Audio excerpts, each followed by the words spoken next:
Hi all, welcome to this week's edition of Off the Post. Plenty to delve into as always, and certainly for me the biggest thing I noticed this week, if we're talking all things football, is teams around the world, and especially regardless of if like the top league in certain countries, we're all trying to outscore each other for like the highest. So it's like you could say like there was some games in China I've seen there was like 7 goals. There was games in Germany and wherever else you went around the world, or America, there's like 6-7 goals, and you say to yourself, my word, this is some doing. But regardless, I'm going to delve through into everything that's happened in the last week of football. Obviously, in terms of like European stuff, we've had like no real surprises. Obviously, if you've kept up with the Conference League qualifiers, Deutsche Gardens, they got through against Apoel last night. Benfica looked pretty comfortable in their tie, going through on aggregate 5-0. Maccabi Haifa getting it back into Champions League, I think for the first time in a long time, I would want to say. I was quite impressed. Like, they've been very, very impressive for what I've seen of them in qualifiers. Like, they look a very half decent outfit this season, and like for me, for them, it'd be like the first time in. If I want to say it's like, I'm sure it's like 29-10 seasons when they were in, because I think I might want to say one of the Israeli teams have been in since, but I know they've obviously been in like the Europa League a couple of times, and obviously they've had the Conference League, but they've looked very good this season in the qualifiers. So maybe they've just got a team that's just playing well. Like, it's quite a familiar squad. Sherry, Pero, Ben Sahar, Nikita Rukavitsa.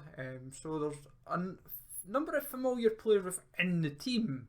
It's just interesting, and like, it's worth noting as well, Mohamed Abu Fani, quite a few teams are looking at him. So they're clicking. So fair play to them on what they've been able to achieve. It's if I'm actually honest, it's just nice to actually see sometimes get a different team that's been in Europe before, but maybe not like the Champions League, but not for a while. So it's good to actually see. Please then they've got through over Qarabag, and obviously their second batch of Champions League qualifiers are tonight. But delving into like the rest of them, like Rangers have, if I'm honest, Rangers would have liked to have got the tie sealed up in the first leg, but not to be. Obviously, then if you're sticking with Scottish football, Hearts have got all to do against Zurich. It's not out of the question that they can get a result against them at Tynecastle. It will be hard. It just will be. I think Zurich are now just starting to find their feet a little bit. Just a little bit, not enough. But I feel Hearts maybe showed them a little bit too much respect. They did the hard work by scoring early. They just then They then just slipped up pretty much before half time. They pretty much just let them get 2 quick goals in, and it just kind of stunted them, which was their own kind of downfall. And they were kind of working from there, chasing the game, which, if I'm honest, doesn't really suit Hearts. Hearts under Nielsen, it doesn't really suit them. They don't really have the squad for it. From there, Ferencváros ran riot.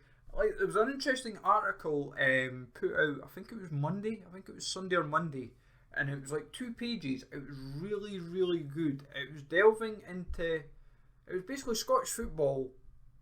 It was touching on Scottish football, but it was touching on like other leagues around Europe. So it was like the Irish League or the Finnish League, Luxembourg, like Sheriff and Transnistria or Moldova, because they play in the Moldovan League. Vaduz. There was basically running through different like teams and leagues around Europe, But like Scottish football was like the arc of it. But it wasn't necessarily by like it wasn't a Scottish paper that published it. I think it was one of the I think it was like Goal or whoever. I'll have to try and find that again. But they basically explained it was to touch on it was touching back on the TV deal, but it was also touching on like I think what it was like every day they were touching on leagues around the world, like, and what could be done to make them better. I think it was really well done. It was like whoever's put the time into these articles, it was really good because they touched on, when they touched about like Turkey, they said this is what the Turkish League needs to. It was like basically pros and cons of like what the leagues need to do to improve. I think it's because of like the pandemic. It's now saying themselves right. The league's kind of had like a year since they've came out of like having like fans back in the stadium or whatever. Like now, what is the situation? And it was brilliant. It was really well structured for like Scottish football. Their suggestions were Scottish football needs to look at like basically league expansions is like the big thing. Try and get televised deals for all top like the divisions. Try and basically put the league out there more often. It was because like EFL, you get like League 1, you maybe get League 2, you'll get the Championship. Like in Scotland, it wasn't just that much, it was just Premiership. It was just like there's not enough games shown out there. Like if this is your primary league, why is there not more games getting promoted out there? And that was kind of what it was talking about for like marketing the league, and then for like European stature. Why is Celtic and Rangers really the only two teams that ever get in like the group stages or go anywhere? And then it did emphasise, yes, Hearts will have European football to December, but why even then? Why is it taking Celtic? It basically went back on it to say, why is it taking Celtic and Rangers to make this happen? Like, why is Hibs not got there? Why is Aberdeen? Why is Motherwell? Basically, ran through all the teams. It was brilliant. Like, why have none of these teams over like the last however many years? It basically ran through. It's like I think it was like the last. I think it basically said however many years ago since a team was in like a group stage. I think it basically said was like Hearts or Aberdeen. I think it was Aberdeen in 08, 09 or something. And it said, why is it taking this long for like another Scottish team to get in a group stage? Last till like say Christmas, basically. It shouldn't really be happening regardless of what league. And then it done the same for like Greece. It said, why is Olympiacos like all conquering in domestically, but why are they not clicking in Europe? It was great. It was just a really well structured art, because I think it's like a series by the looks of it, because the Scottish football one was the one that I was sent over. Basically, I was like a couple folk had like tagged me in it and sent it over to me like last week when it was put out there, and they said, oh, it's a series, and it was like Spanish was brilliant. Like when you went into Spain, they basically spoke about like with Spanish football. They said the financial crisis in Spain's been a problem for at least about a decade. That's why like Man City, for example, buy like David Silva. Why like teams have bought like Mata. Like that's why they try and sell them for big money, like to try and like alleviate the debts. And that's why they're now at the stage of selling stadium rights, selling naming rights, selling whatever, anything that can make money. The clubs are having to do it because they're in such financial states, because they owe so much money to the banks or whatever. It was just unbelievable. And you say to yourself, oh, all right. And like you see, and when you delved into it further, it's like this is why the Conference League's kind of there now, because it's like a third competition to try and help alleviate some debts for these teams, or give them a chance to say, right, if they get in the Conference League, they win it, or they're now in the Europa League, they win that, they're now in the Champions League. It's like it's almost like backdooring their way in if they have a bad domestic season.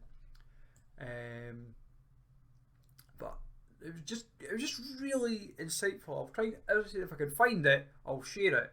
Because the one that I found, one of the small nations I found the most interesting was it was basically like the small pocket of nations. They touched on Malta. They touched on like Malta, for example, and they say like they try hard to buy like say South American and other European talent, but it's teams that players that you may not necessarily have heard of, but they don't really go far in like Europe. So they in the qualifiers they maybe get like a few rounds because how the competitions now work.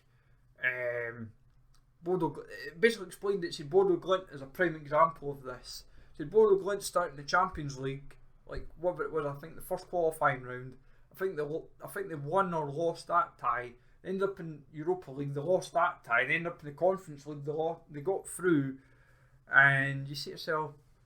But it's like some of the teams that it's picking on, like with the small nations. This is how they end up getting potentially into Europe. Is that way? It's like if they can just survive, if they can go far enough round wise in the Champions League qualifiers, if they're a league champion, then they've got a chance of actually getting in the back door of like the Conference League. It was quite a funny, and it was quite funny how they put it. It said, and this is why they're trying to get these smaller nations into Europe, like smaller clubs, and make it like I know it then makes them like the whipping boy of the group. Like the whipping team, like everyone just hammers that team in the group, but it just made for like interesting viewing of like how this goes about. I'm like, all right, but what you've got to remember as well, quite a few of the teams that feature and are in like half decent, like some of the half decent teams that are in, like you say to yourself, well, how have they got in and still kind of fell apart? Like how have they not got like? How have they struggled in the qualifiers or how have they struggled in the groups? Like what's happened?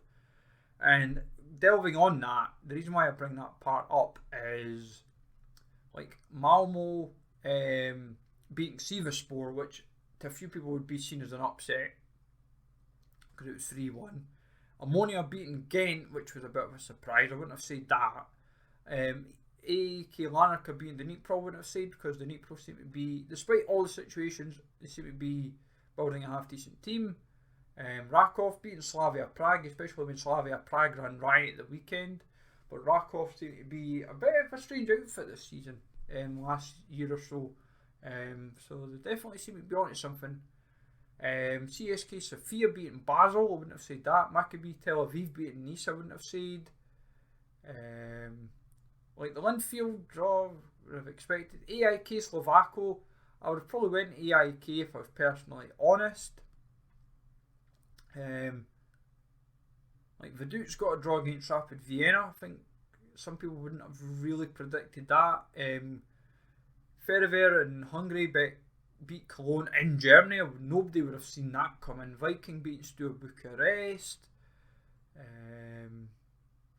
Yeah, there's been like when you broke it down from like the Wednesday and Thursday night ties, you say to yourself, well, mainly the Thursday ties because it was all mostly the Thursday night games.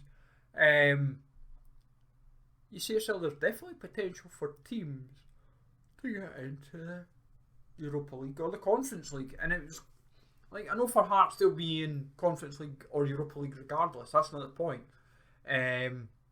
But for quite a lot of these teams, it's just interesting to kind of see how it's playing out. Because obviously, if they win, they're in this tournament. Because for the likes of Silkeborg, Shamrock Rovers, Pumic, Yerevan, Larnaca, Ammonia. Well, Ammonia's probably got a slight expectation of maybe Europe for the Cypriot League. Linfield, Rako, and Vaduz. Quite a few of these teams they probably don't expect to necessarily be challenging. Oh, we could get a group stage of Europe. That could be the initial expectation. That's the target. But the goals is maybe say, oh, let's at least get to the playoff round or whatever. At least try and get a couple of ties through. But if you're a league champion, you should have at least a chance of getting to the playoff round regardless because of who you'd probably face on the way through. At least that's the way I would interpret it anyway. I could be wrong, but that's just the way. But hey, we'll see what is, and obviously comes of it. But from there, in terms of like domestic football, nothing majorly alarming really, I think is probably the way to kind of word it. Obviously Sevilla just don't seem to be firing whatsoever if you've been following Spanish football. I thought they'd be challenging, but clearly they're not. Not firing whatsoever. Leon starting the season well, putting in 4 goals past Troyes, who just don't seem to be firing whatsoever. Bottom of the league isn't happening for them, and yeah. Talking of French football, PSG ran 7 past PSG, and it made people say, oh great, here we go. PSG walking the league. And it is worth noting as well, this is when, delving on that point, why French football, like PSG, can win the league pretty comfortably these days, is because Marseille drew with Brest 10 days ago, and Lens drew with Ajaccio. If Marseille, Lens, for example, wanted to at least put a bit of pressure on PSG, they need to keep consistent with wins.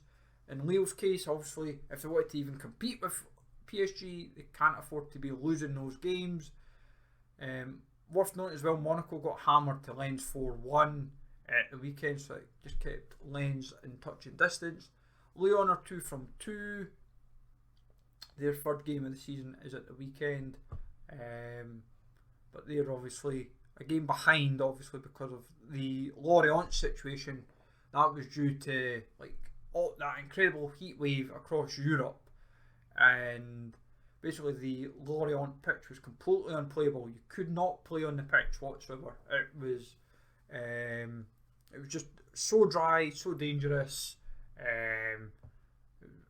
You would say to yourself, really, it's a top 5 league and the pitch is a mess. But Lyon seem to be up for it this season if they can keep this kind of consistency. You never know. But they definitely seem to be building. It's like the old guard is all back, because like Lacazette, Talisso's there, but they've still got like a lot of injuries as well, and it's worth noting as well they've got players potentially leaving, like Awar could be away, but like the team's got decent depth in like the attacking front, like Tete, Lacazette, Toko Akambi, Cadaware, Cherki, Favre, Kakari, Paqueta if he stays, I suppose. What lets them down is defensively, if you want to be brutally honest. Like Thiago Mendes is having to play centre back. Looks like Peter Bosz has been watching FIFA, because obviously he's a right back in FIFA, but centre back, I suppose he could play it. But when they've not got Boateng, they've not got Anthony Lopez, not got Moussa Dembele, they've got areas that they need to work on. If this is, it goes back to the argument of where the teams need to put improvement in to challenge PSG. And that's what Lyon's going to need to rely on this season to at least have half a chance. In essence of trying to challenge for the league, as it were, or at least make it competitive. But in Germany, if you want to be interesting, Bayer Leverkusen, 2nd bottom, Eintracht Frankfurt, 4th bottom. Wolfsburg no better, they're 1 slot above. Leipzig sitting 11th. The most shocking part of the weekend was Dortmund conceding 3 goals in the last 5 minutes. 89th, then it was like 90 plus 3, 90 plus 5. It is worth noting as well that it was like, I think Schlotterbeck was injured, and he had to they kept him on when he couldn't play, and it was basically handicapping the team further, which was not ideal. Like Dortmund had the game won, as far as what I've seen of highlights. Dortmund just kind of lost the game themselves, and it goes back to squad depth, poor tactical awareness and all that kind of stuff. Putting a game to bed. If you're 2-0 up with 5 to go, why are you making silly mistakes? But Bayern Munich will probably win it comfortably. Mönchengladbach, Union Berlin, Mainz are initially starting off quite encouragingly. Mönchengladbach may do what they've done in seasons, at least in a few seasons prior, where they have challenged for the league title up till Christmas and then fall away in the second half of the season. Because they did that a few, what was it, just before the pandemic. They were great. I think it was like the season prior to the pandemic. They were challenging for the league title, and you thought, this is unbelievable. Mönchengladbach, defensively brilliant, attacking very sound. Yet when it came to after Christmas, they fell apart. They completely. I think it was 2 wins, 2 or 3. I think they finished like 6th. I think it was in the end that season, 5th or 6th. But they were so bad after Christmas. It was like, what is going on? And it was the same team. Yeah, it was almost like, what is going on? I couldn't believe what I was being witnessing to that season, because they were so good. Because you thought, oh, they might challenge here, that they have half a chance. Yeah, it was the 2019-20 season. I've just done a bit of digging on it. 4th it was, sorry. They started the season well, top, going into December. Shaky run. Yeah, it was scary. It was like, how can you make such a meal of that? You were so good. And you finished 17 points down on the season. But anyways, that is that. Italy, I'll stay with Germany. Sorry, second tier of Germany. Hamburg, another season that they could just end up just staying in the second tier. The reason why I say that at the moment is they had Darmstadt at the weekend and could not get a result. They finished with 9 men, and it's the second loss of the season. If they're expected to challenge for promotion, then it is worth noting as well, like Arminia Bielefeld are second bottom, Gruer Fürth for the bottom half, St. Pauli's not firing, but like you've got Hansa Rostock, Kaiserslautern doing initially very well, Heidenheim, Paderborn showing the early form as well. But yeah, I just don't get teams like Hamburg. Like, this is how they don't end up going up, because they make such a meal of it in certain games, and you see yourself, like, they've still got Leibold, yet like you see yourself, Leibold might be like one of your best players, like, and it's worth noting with Leibold as well that like for the 2 seasons that he played well, pre-COVID, if you want to say, and even the COVID season, he was like very, very good. Like last year, he's just not really. He's been dealing with injuries, but like you should be trying to play like one of your better players if you're trying to challenge for going up. That's what you're supposed to be doing. But if it's not happening, it's not happening. The longest game of the weekend, I believe, went to Mallorca Betis. That was like 15 minutes or something of like stoppage time. Like 12 minutes even, sorry. It was an absolute farce. Second half had like about 15 yellow cards. It was yellow card central to like everybody from Wanmi to Grenier to Fekir, Battaglia, Ruiz Silva, everybody. Everything was getting done.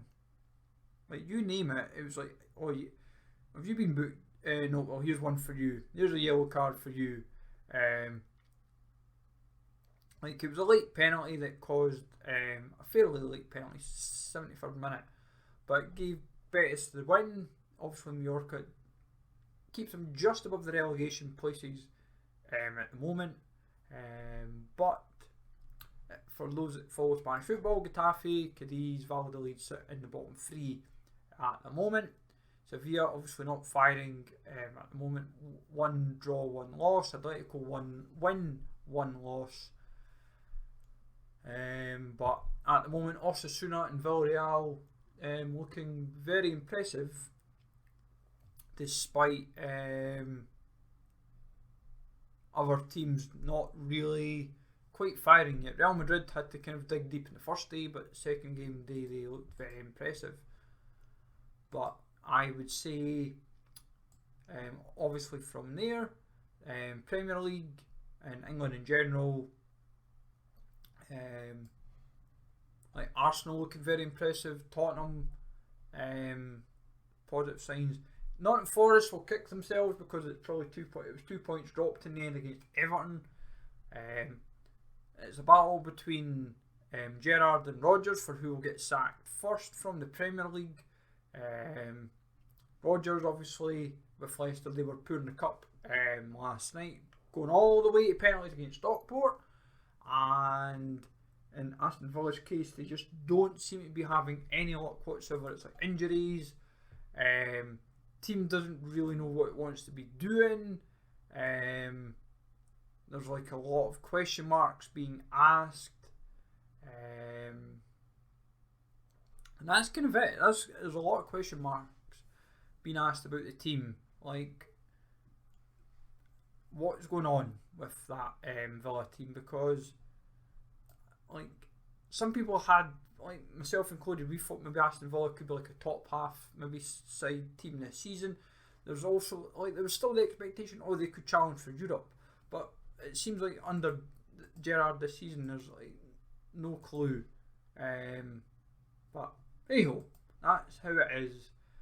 Liverpool Man United, that just went of like Liverpool, and there was an interesting piece. Someone did a video yesterday about Klopp, and it's known as the 7-season curse, and it's very interesting. Basically, under Klopp in his 7 seasons as a manager, at Mainz and Dortmund previously, they always are the worst season at that club. There'll be everything. So it's like when it Mainz, I think it was the 7th season they got relegated or something.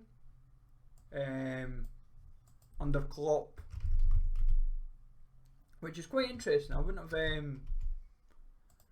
It was basically like under Klopp, the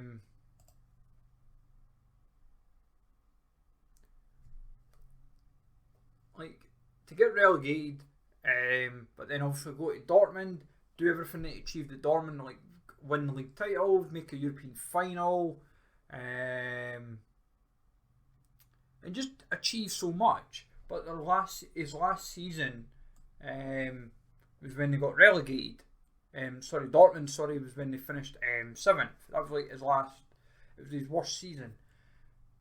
So it's like in Mainz it was relegation. Dortmund was like basically worst league spot and 7th, and then obviously at Liverpool he's won Champions League, he's won the Premier League, they've won FA Cup, they've won Community Shield if you want to count that. They've won plenty of trophies. The problem is, this season this is their worst season for 10 years, and at the moment it's like, where's this, what's going on? And when you look at Liverpool, and it goes back to like Man United, if I were to be honest here, with Liverpool, Henry, the owner, they don't like to spend money. They are quite frugal with their spend as well.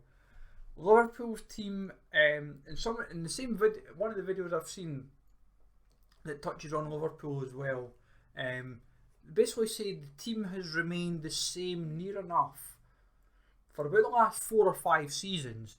So players are too comfortable. So like Trent, even though he's a right back, it's like, well, the teams have now got used to him at right back. They know if we attack down the right, Trent's good attacking wise, but he's not very good defensively. Henderson, they pick on him like various elements of like the like how Liverpool play, like they know with Henderson like where to press him and what that means, and like then obviously they've thrown in like the injuries of like Thiago, Naby Keita and other areas, and then Firmino, then like talked about Salah and Jota and just other little bits as it were, and it was just very, very interesting how it kind of broke down, like how Liverpool's kind of, in essence, just this season, like, and then Nunes obviously with his sending off, and then when you threw in like the likes of Carvalho, Elliott, Calvin Ramsey, the youngsters within the squad, Curtis Jones, like if they're not gonna, like, that's building for the future, but you need like say proven talents within the squad as well just now, because there is quite a lot of like injury prone players within the squad, like Gomez, it's like Joe Gomez, Oxlade-Chamberlain, like Matip's had his injuries, and it was just fascinating to kind of like sit and listen to this for like person going over it for like half an hour, and like they were doing this with like various teams across Europe, because they've done Sevilla after the draw at the weekend, but they broke down like everyone, like teams that should be challenging for the league, and you say to yourself, well, why are they not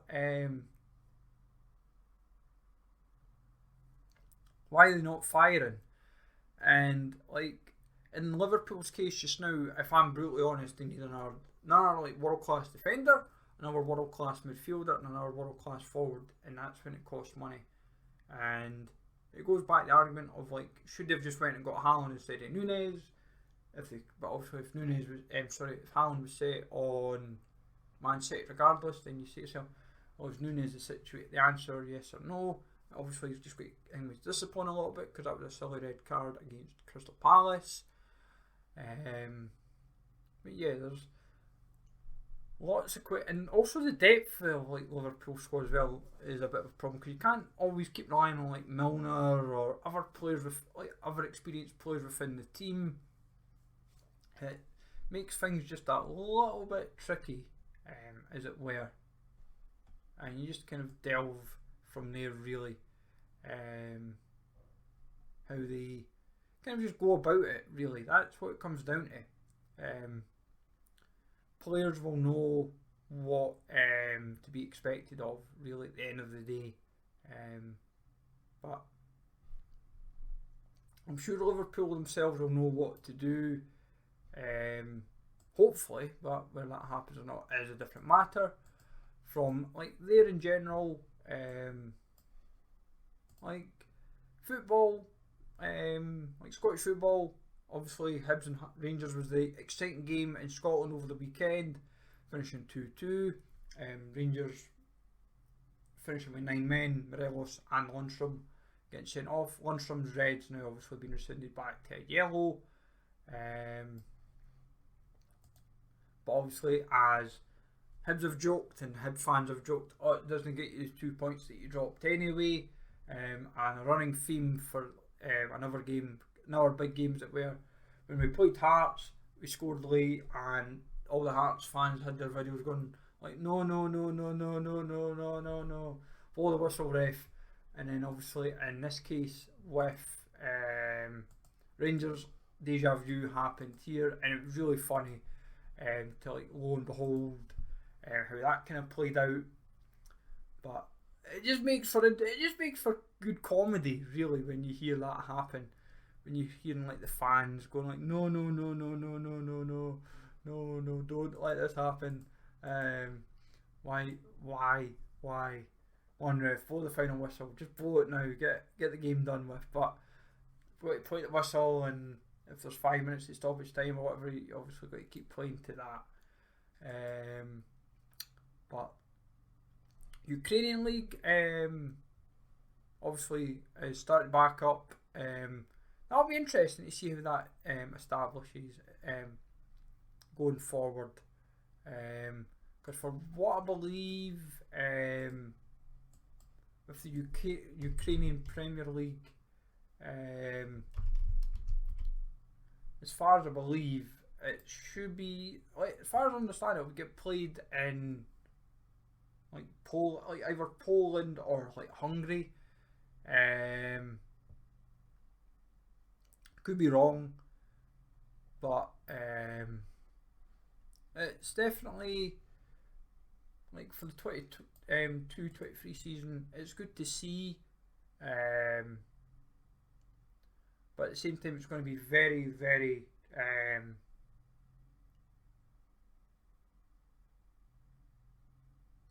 how it's going to kind of go, because it's like the players themselves, like, you don't really want to relegate teams, but you don't really want to. It's going to be tricky. How it kind of goes.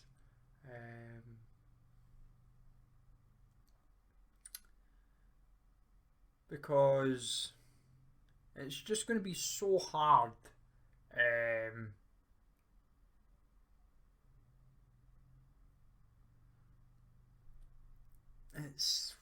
I'm like, if the league suddenly gets stopped again, we know why, but it's just going to be hard. It's really going to be, like, everyone's going to be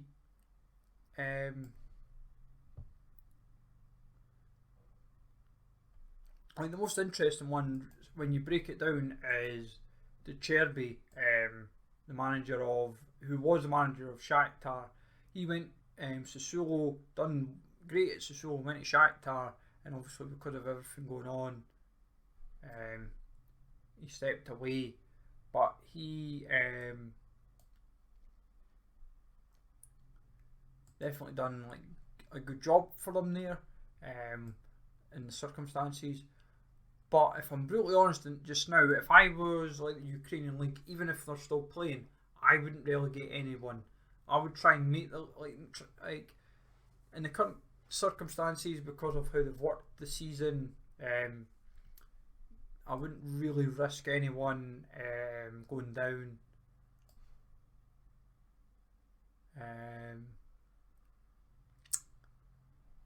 But we'll see what happens. It's just a case of see what happens, and yes, I think it's the reason why we say it's quite difficult is because for them they've got the challenges, like there's UEFA coefficient, for example, Shakhtar, Dynamo Kiev, even like Royal Luhansk. We're familiar of seeing them in Europe, but then obviously when you kind of break the league down as well, like Vorskla, Poltava, Dnipro, Metlist Kharkiv.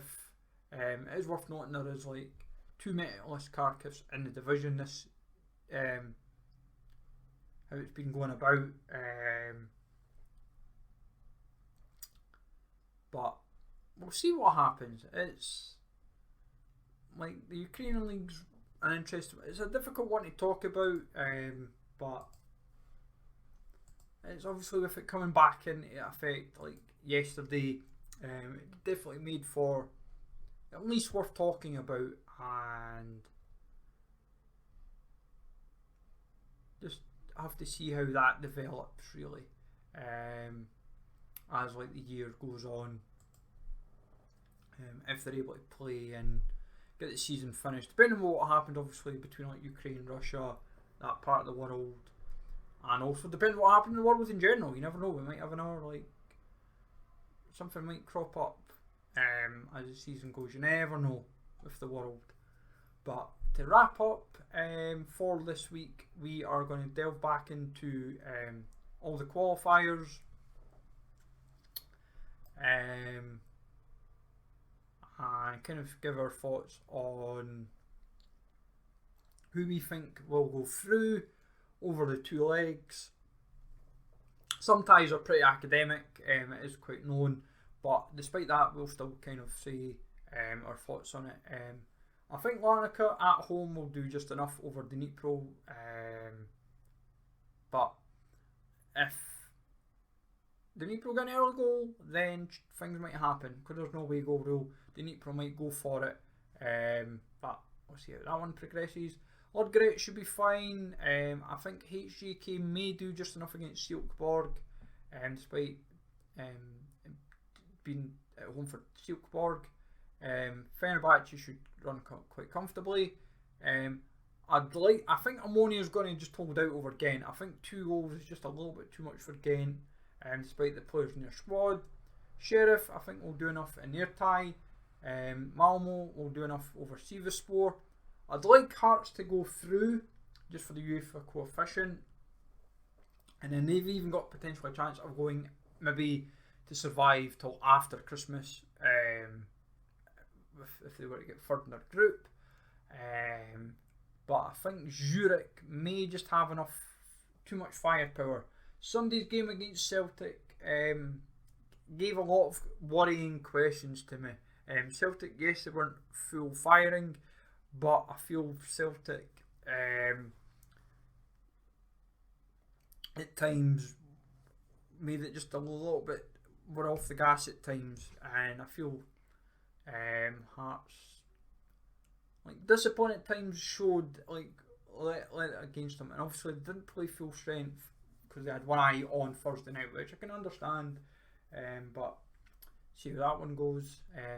But I think Zurich may do just enough on the night to get through. Olympiacos may do just enough. You'd expect them to, but they don't seem to be in Europe this season, which is odd, but goes back to that earlier point we made in that video, or article. Ferencvaros will get through quite comfortably. They're 4-0 anyway. I can't see that tie going any which way. Slovako, same applies. Basel, I think, might turn it around, but CSK Sofia may do just enough. They might be able to hold out and grind out a result. Cluj, I feel, will do just enough. Hapoel Beersheva should do just enough. I'd like to see Cologne could turn it around, but with no Modeste up front, and Cologne just don't seem to be firing in Europe. They seem to do this.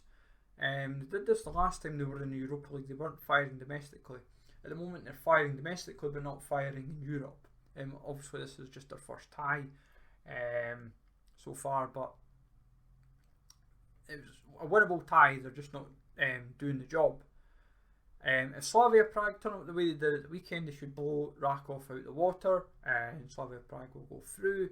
Fiorentina will do enough against Twente. West Ham should beat Viborg, or at least get a result. Steaua Bucharest should do enough to turn it around, but with them spending so much money to try and get competitive. But I think Viking may hold them out because it's at home, and Viking may just be a stubborn outfit to be at home and get themselves into the group stage. Wolfsberger, I think, will do the same. They'll just hold out. Anderlecht, same applies. Balkany, I think, will do just enough. Partizan will be comfortable.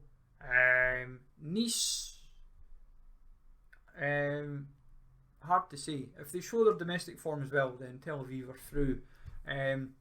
But I think, like, Nice on paper should go through.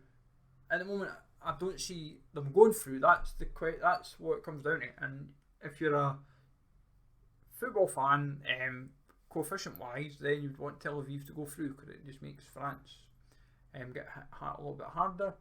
Lech Poznan will go through. Zorzinski might just hold out against Slovan Bratislava. Antwerp Shakespeare could go either way, but I think home form may just do enough for Antwerp.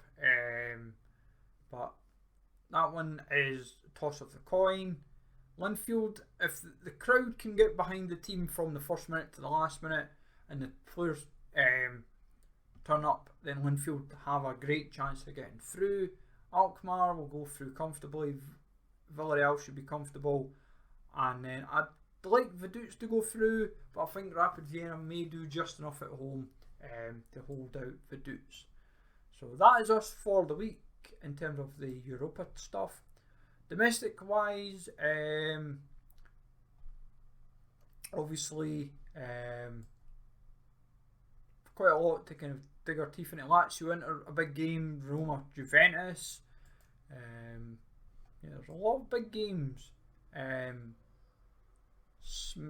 splattered about this week, which is quite interesting. You know, Bayern, Borussia Mönchengladbach, Mönchengladbach giving early title challenge, if you want to put it. Leverkusen, Leipzig, all eyes on if Leverkusen can get their fingers out.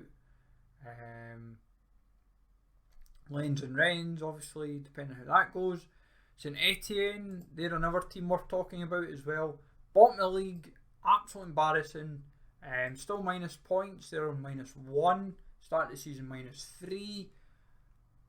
They are woeful. Like, they were 6-0 hammered at the weekend, just there. I don't even see, at the moment, you'd actually even start to think, could they even stay up? Could they genuinely go down? Everyone's talking about Bordeaux's problems, but they're two wins, 2 draws, going over second tier of France. If you're a Wrexham fan, they were talking about the owners being owners for like life, hopefully, or whatever. Wrexham at the moment sit 5th, not quite top of the table as expected. Barnet starting the season well, which a few folk probably wouldn't have expected. Wealdstone as well, but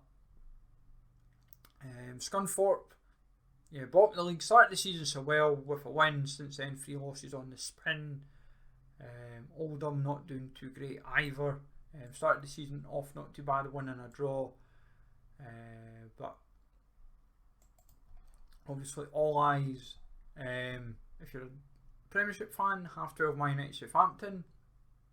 Arsenal Fulham 5:30. Liverpool, can they finally get a run against Bournemouth? Man City should be comfortable against Crystal Palace, but see how it all progresses. Brighton, Leeds, can they keep challenging? Chelsea, will they run right against Leicester? Everton, will they go on another run? And then it goes back to the argument of people saying, well, Rodgers or Gerrard, could Lampard be one of them? And then it makes an interesting debate then. All Lampard and Gerrard, supposedly great players, not so great managers.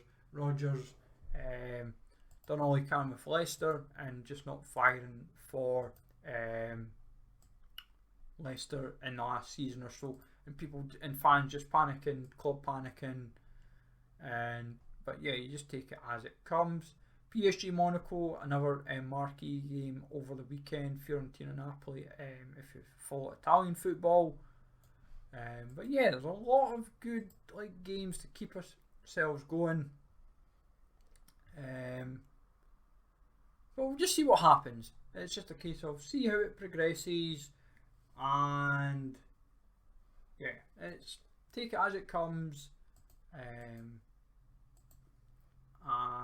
see what this weekend of football brings us. Because it's worth noting as well, it's bank holiday weekend coming up as well in England. So like the National League, for example, they play on Monday as well as like all the non-league divisions. So it's like gets those games kind of played, and if like for next week as well, because we'll cover our off the post probably on Monday, probably. We might even do it Sunday potentially, or early Monday. Basically, because like the bank holiday weekend kind of thing, domestically as well. If I've got my dates all right in the calendar, like National League playing the Monday, Premiership, Championship are playing like Tuesday, Wednesday next week. So it's like that'll be plenty to keep people going, and then also if in Scottish terms as well, like the League Cup ties get played as well next week. But as I said, see how it goes and take it from there in terms of what to expect. So plenty to get our teeth into for the next week or so of football. Let me know how your teams are doing and all that kind of stuff. So take it easy all, thanks for listening as always, and I will catch you all later for more Off the Post and other football related content.